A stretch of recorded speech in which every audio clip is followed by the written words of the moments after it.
Hello and welcome to Microsoft Hates Greg. My name is Greg Deckler, and a few videos ago I mentioned that I had a customer that had really looked at Microsoft Fabric for solving a particular problem and rejected it. And they kind of rejected, in some ways, I'm hearing, well, not in some ways, I'm hearing from more and more customers that they've taken a very in-depth look at Fabric and are going a different route. Okay. And even some customers that tried to do some Fabric and implemented some things in Fabric, and we're like, nope, this doesn't work, and we're going to go a different route.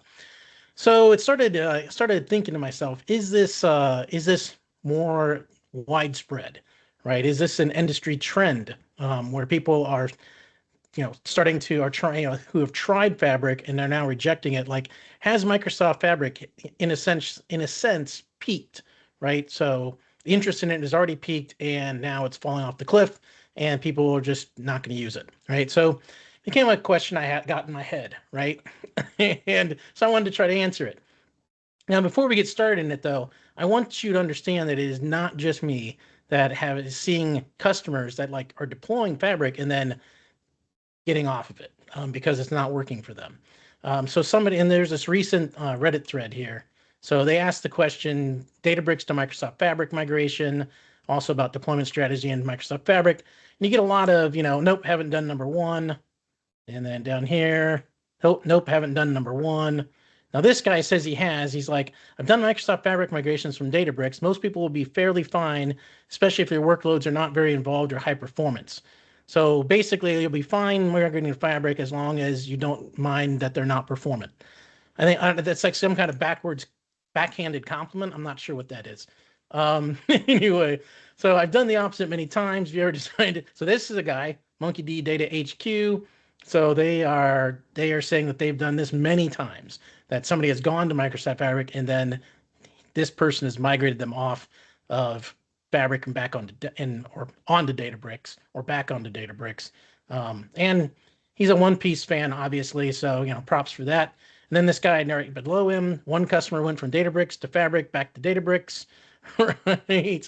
So, and then this really becomes an interesting thread. Not to get too far off topic, but this really gets into an interesting thread about costs and spark costs between Fabric and Databricks. And if you want to see like a Microsoft employee just get totally wrecked by somebody that knows what they're talking about, this is a hilarious thread to read.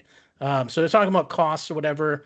And so this Microsoft employee chimes in. It's like, oh no, it's not that hard. Databricks costs 3 times as much as Fabric, and basically they get into this. That's great for price, but actual cost, that's great that it costs three times less. But if it costs 4 times more, basically, the jobs take 4 times longer to run, and this guy actually has actual evidence where a job that took 6 minutes in Databricks was taking 24 minutes in Fabric. So it actually costs you more. So it's a really interesting, really fun, because this employee, I don't know who MWC360 is, but he just absolutely gets wrecked because this Monkey D Data HQ absolutely knows what they're talking about in terms of that cost comparison. So they get into this, and no more expensive to run than Python, main counter, blah blah blah.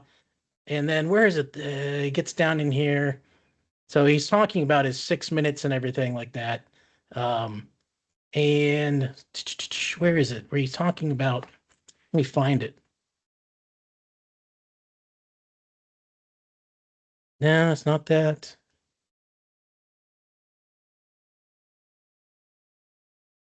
There we go. So when he's talking about the 24 minutes versus the 6 minutes, this Microsoft employee comes in. It's like, no, that's that couldn't possibly be with NEE, which is native execution engine.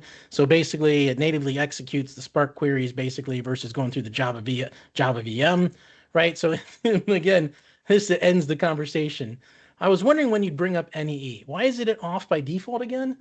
Right, because enabled and accelerated aren't the same thing, and Microsoft knows it.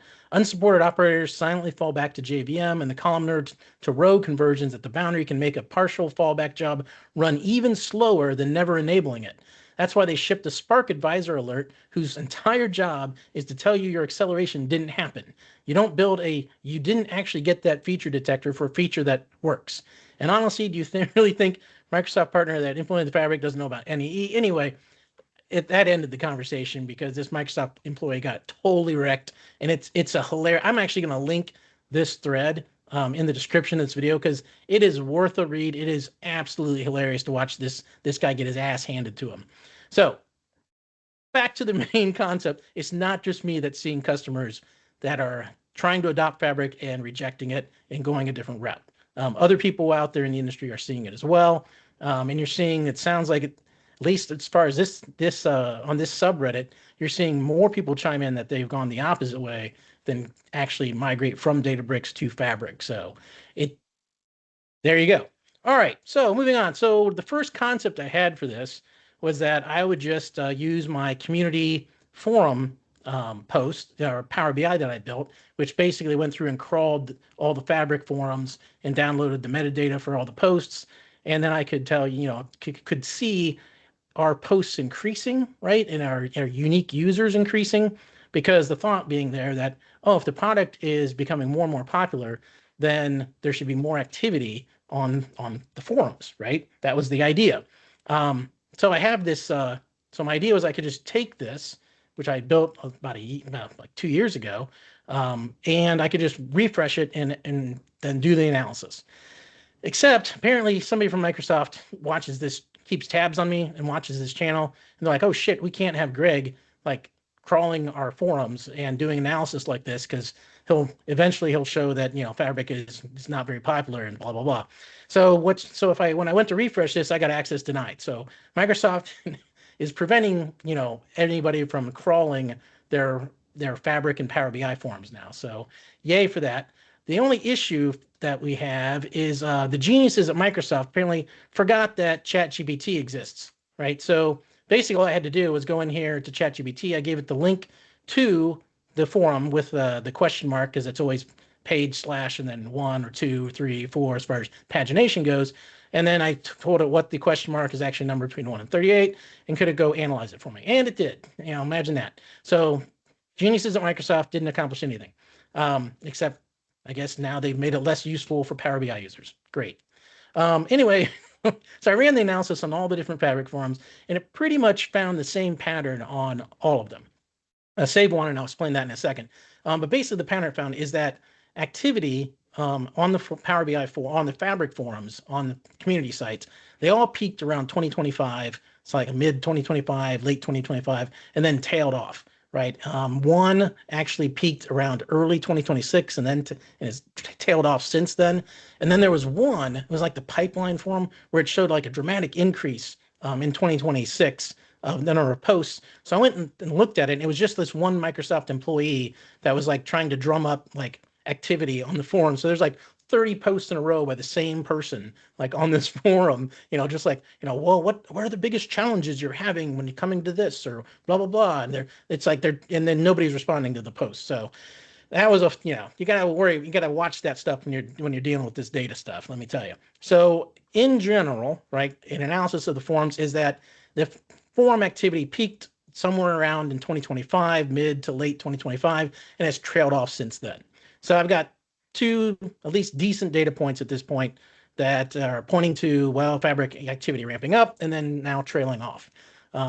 Anecdotal evidence, right? And then also the forums, right?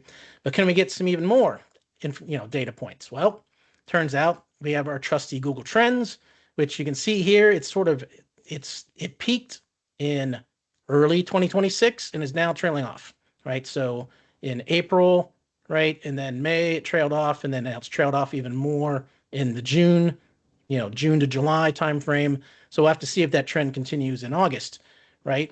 And of course, there can be other explanations for the forum stuff and all that, but try to compile as many data points as we can, right? And then it came to me, I was like, oh, I'm on this Reddit thing. I wonder if I can analyze the r/Microsoft Fabric subreddit. Turns out we can. So there's this thing called Arctic Shift. And with Arctic Shift, we can download all the data in a JSON-L file, and then we can feed it into ChatGPT, and we can do things like this, So monthly posts from the Arctic Shift export, right? And you can see that activity peaked and is now off about 7% from its peak, right? And that also corresponds to unique authors. That has also dropped off by about 6.8% or so as well. So, full disclosure, this was definitely AI supported in this analysis. Like, you'd have to be an idiot not to do that these days. But I did, in fact, replicate the data in Power BI, so it's the same graph, right? So it's not an AI hallucination. It actually exists in the data. And then, but I'm kind of interested, so I can then was trying to think of other things that I could use to like prove or disprove this kind of stuff. So one of the ones that I came up with was like job board postings and things like that. But that is way too noisy. You have like the same job, post by multiple recruiters. Are like it's a mess, right? So you can have one job for a fabric engineer and it shows up like 27 different times, right? So that one, kind of a mess. I did also think up as far as Python packages, right? So Python packages, you can go to pypy.org and then you can go to, well, let me pull it up here.